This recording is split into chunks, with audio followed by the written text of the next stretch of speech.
one WPT Jacksonville champ, Noah Schwartz. We've got a three-time WPT final tableist, Byron Coverman. It is an absolute minefield out there.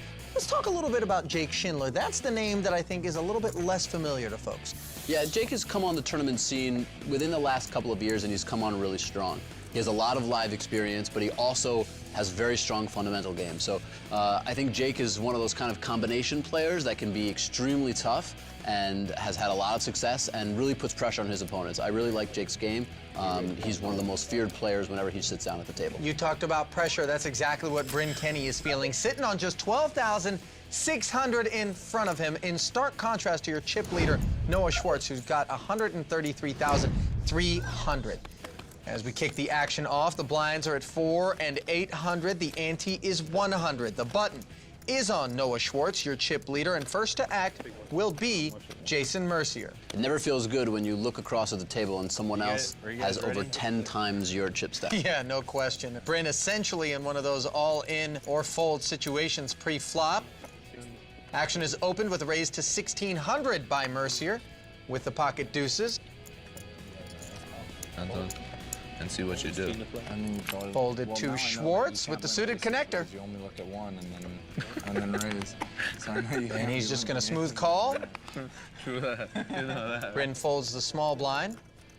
And Coverman declines to participate with the suited 10-4, leaving Jason and Noah heads up to our first flop of tonight's action. And that flop, 2 trays and a 9. Noah with the best hand. Pretty good flop for both players. I mean, pocket deuces is going to be pretty comfortable with this flop. A 3 very unlikely to be in Noah's range.